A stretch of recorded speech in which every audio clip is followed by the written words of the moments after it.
여러분, 안녕하십니까? 9월 2일 월요일 넘치는 우리 교회 매일 묵상 시작하도록 하겠습니다. 오늘 본문 말씀은 열왕기하 1장 13절부터 18절까지 말씀입니다. 열왕기하를 들어오면서 다른 어떤 성경보다 이름들이 참 많이 나오거든요. 그 이름들을 좀 기억하시면서 묵상을 하시면 훨씬 더 도움이 되리라고 생각합니다. 오늘 헷갈리는 그 이름들이 나와서 미리 말씀을 드리는 거예요. 이름에 주목해서 한번 오늘 말씀을 보셨으면 좋겠습니다. 먼저 앞에 나오는 내용은 뭐냐면, 어제 엘리야를 부르러 왔던 50부장과 그리고 50명의 군사들이 2번 죽었던 사건이 나왔거든요. 근데 오늘 아하시아가 또다시 엘리야를 잡기 위해서 50부장과 50명의 군사들을 보내는 것을 볼 수 있습니다. 50부장이라는 게 뭐냐면 50명의 군사를 이끄는 사람이거든요. 그러니까 50명을 이끄는 그 인도자가, 지휘관이 군대를 데리고 엘리야를 잡으러 왔다라는 겁니다. 근데 이 세 번째 왔던 50부장도 바보가 아닐 거 아닙니까? 이미 2번이나 그렇게 사람들이 죽어나갔다는 것을 알고 있으니까 이 엘리야 앞에 와서 바짝 엎드리면서 나와 우리 군사들을 좀 살려달라고 이렇게 이야기하는 것들을 볼 수 있습니다.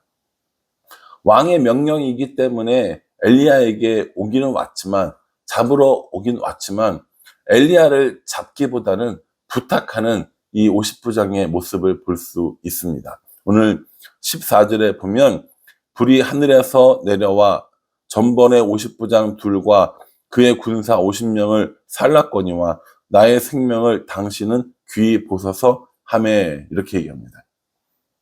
이미 앞쪽에서 두 번의 이런 사건들이 있었으니 당신은 나의 생명을 귀히 보셔서 나를 죽이지 말고 살려주시기를 원합니다 라고 이렇게 50부장이 이야기를 하고 있는 것이죠. 사실은 그 50명이라는 그 인원이 적은 인원이 아니잖아요. 그리고 또 이 사람들이 엘리야를 잡기 위해서 왔다기보다 왕의 명령에 의해서 온 사람들 아닙니까? 그러니 이 엘리야에게 간곡히 부탁하고 또 그렇게 애원하니까 엘리야는 사실은 마음을 바꿔서 충분히 이 사람들을 잘 해줄 수 있었을 겁니다. 인간적인 마음에서 보자면야, 엘리야가 이 사람들에 대해서 죽이고 이럴 필요가 뭐가 있었겠어요.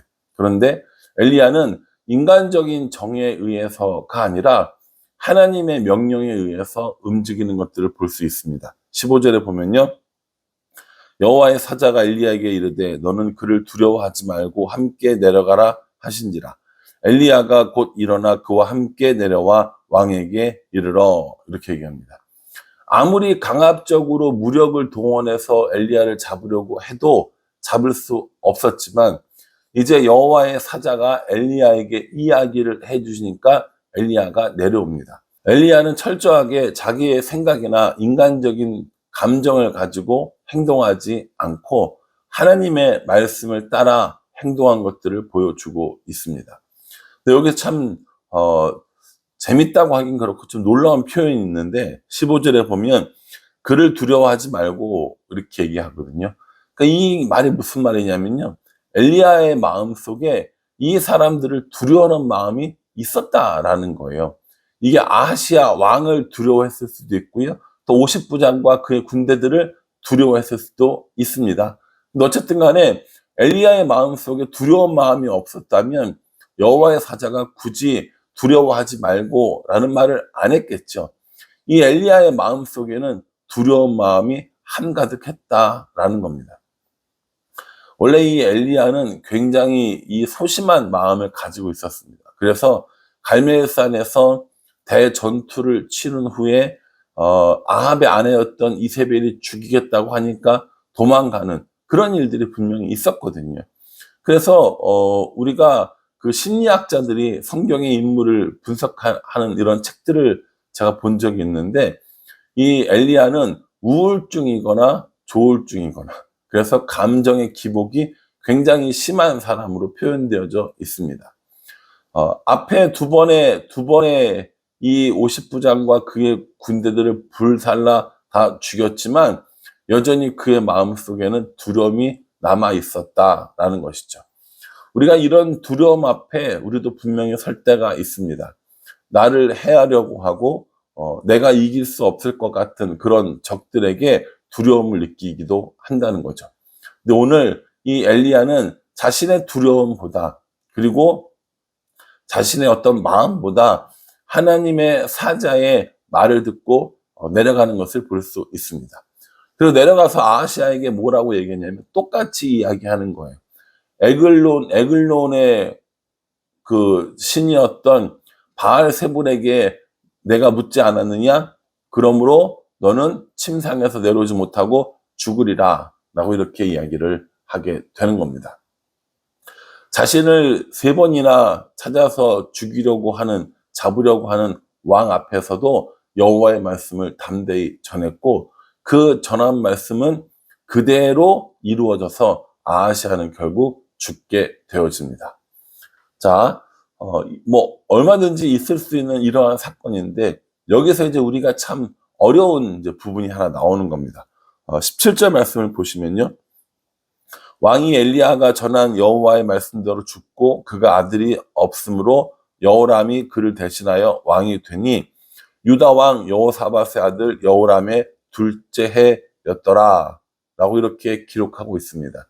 아하시아가 죽었어요. 아들이 없었습니다. 그래서 아합의 둘째 아들인 여호람이 왕이 되는 겁니다. 여기까지 문제가 없는데 그 다음에 뭐라고 나오냐면 유다 왕 여호사밧의 아들 여호람의 둘째 해더라 이렇게 나옵니다. 그러니까 뭐예요? 여호람이 2명인 겁니다. 북이스라엘을 통치하고 있는 왕의 이름도 여호람이고 남유다를 통치하고 있는 왕의 이름도 여호람이 되는 것이죠.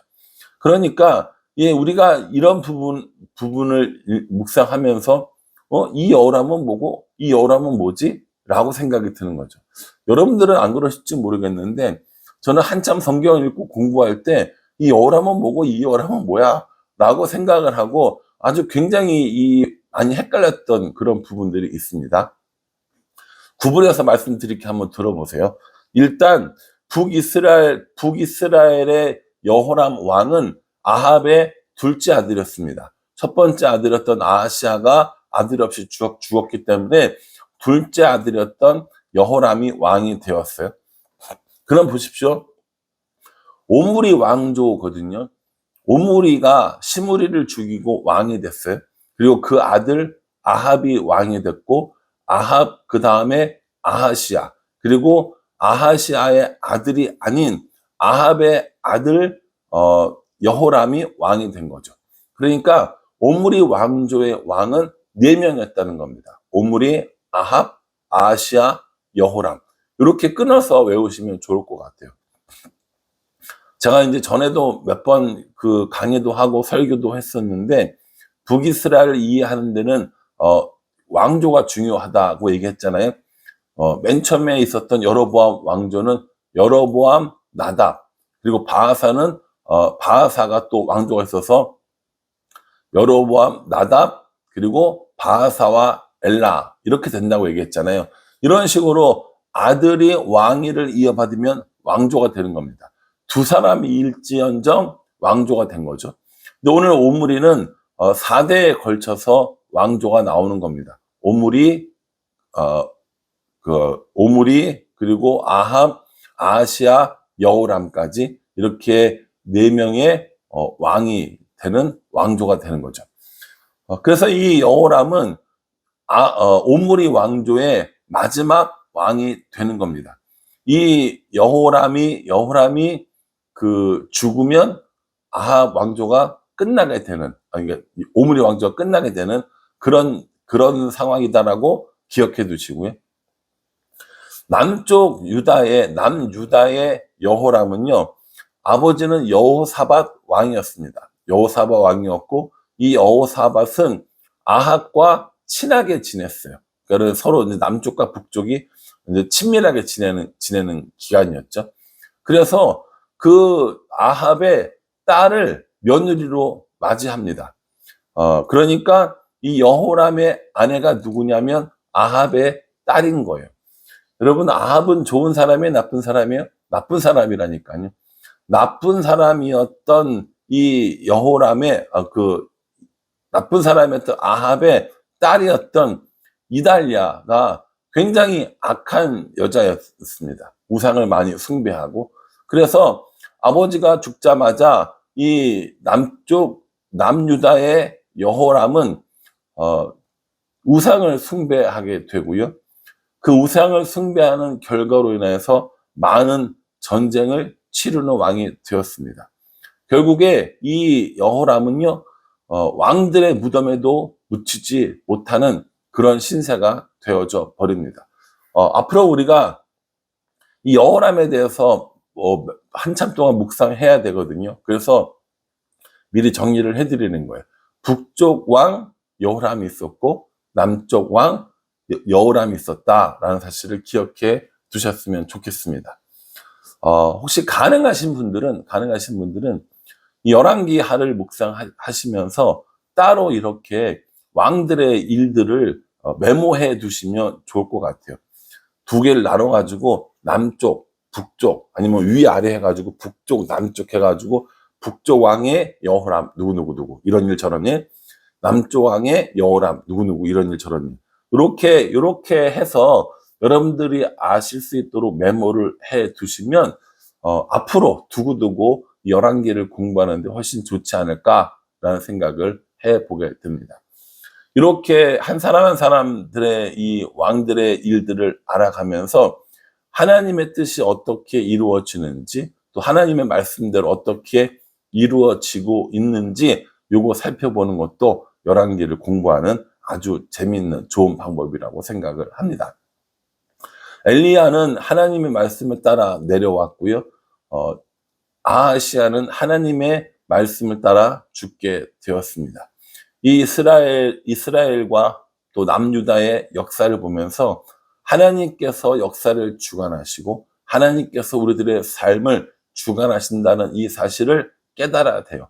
하나님의 말씀대로, 하나님의 말씀을 따라 그런 일이 생긴다는 거죠. 그러니 우리들의 삶 가운데서도 하나님의 말씀대로 이루어지고 하나님의 뜻대로 이루어지는 그런 일이 있기를 기도해야 합니다. 우리가 하나님의 뜻을 따르려고 하고 우리가 하나님의 말씀대로 행하려고 할 때 우리는 하나님의 길을 걸어가는 거예요. 아하시야도 그렇고요. 앞으로 나올 여호람들도 마찬가지입니다. 하나님의 뜻이 아니라 자신들의 판단과 계획과 생각대로 하려고 했기 때문에 오히려 그 모든 것들이 망해버리는 그런 것들을 보게 되거든요. 그러니 저와 여러분들은 다른 어떤 것들보다 여호와의 말씀이 무엇인지, 하나님의 뜻이 무엇인지 구별하여 그 하나님의 뜻대로만 살아가는 우리 모두가 될 수 있기를 주님의 이름으로 축복합니다. 기도하겠습니다. 하나님께서 역사의 주관자가 되시고 여호와의 말씀이 온전히 이루어지는 것들을 보게 하셨습니다. 우리들로 하여금 하나님의 뜻 가운데 살게 하여 주시고 말씀에 순종하는 우리가 될 수 있도록 도와주시옵소서. 예수님의 이름으로 기도합니다. 아멘. 여러분, 오늘 하루 여호와의 말씀대로 우리들의 삶 가운데 하나님의 뜻대로 살아가는 우리 모두가 될 수 있기를 간절한 마음으로 기도하겠습니다. 감사합니다.